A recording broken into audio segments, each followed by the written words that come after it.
अति विशिष्ट अतिथि गृह नैमिषारण्य के आज के इस उद्घाटन कार्यक्रम में मंच पर मेरे साथ उपस्थित प्रदेश के नगर विकास मंत्री श्री आशुतोष टंडन जी, विधि एवं न्याय श्री ब्रजेश पाठक जी, महापौर श्रीमती संयुक्ता भाटिया जी,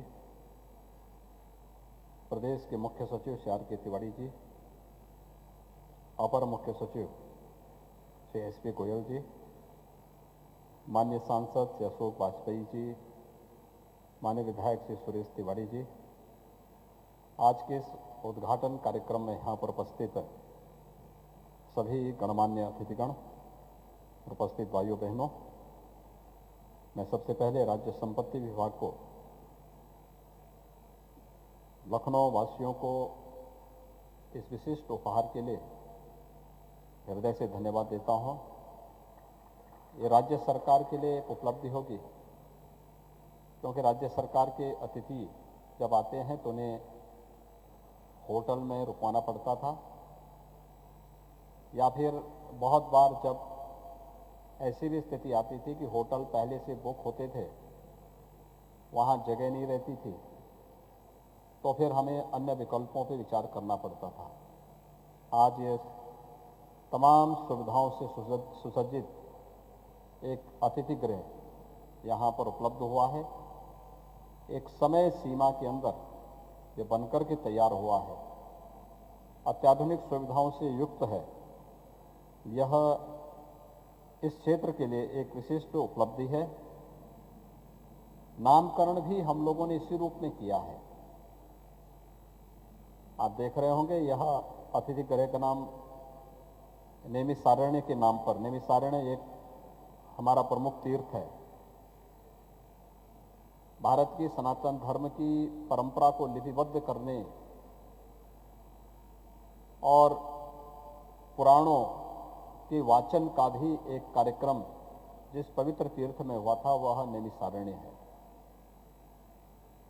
नैमिषारण्य का महत्व मां ललिता देवी के मंदिर से भी है, और मैं यही पूछ रहा था कि यहाँ पर नैमिषारण्य का कोई स्वरूप है, तो यहाँ पे मां ललिता देवी का चित्र भी मुझे देखने को मिला है, और मैं चाहूँगा कि नैमिषारण्य का एक अच्छा चित्र भी इस भवन में लगे, जिससे कोई भी आएगा तो नैमिषारण्य के बारे में जानकारी लेने के साथ साथ नैमिषारण्य तक की यात्रा बाहर से आने वाले अतिथि कर सकें। इस दृष्टि से यह हम सब के लिए अत्यंत महत्वपूर्ण होगा।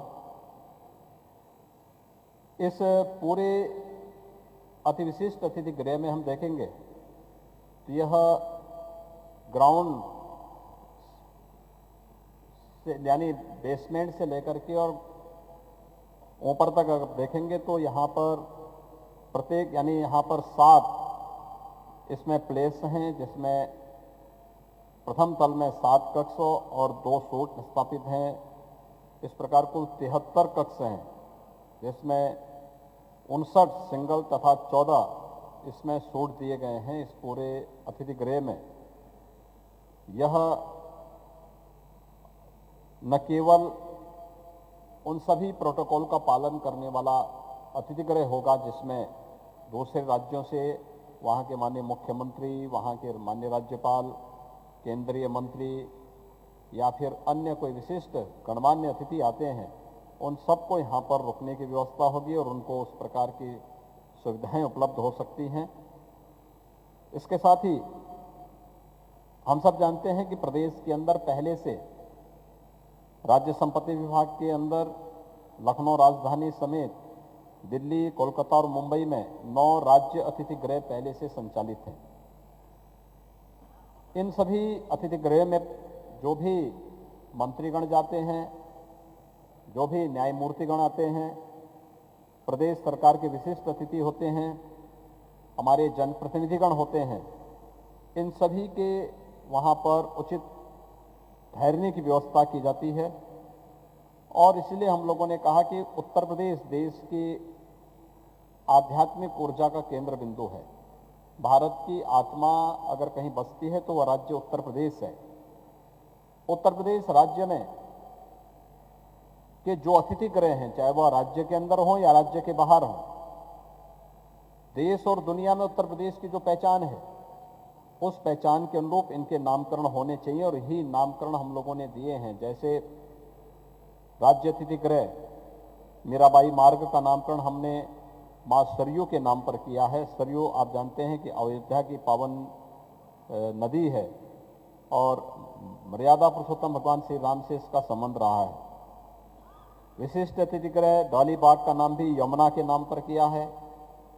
अति विशिष्ट गृह महात्मा गांधी मार्ग का नामकरण साकेत के नाम पर किया है। राज्य अतिथि गृह जो विक्रमादित्य मार्ग पर है उसको गोमती के नाम पर नामकरण किया है।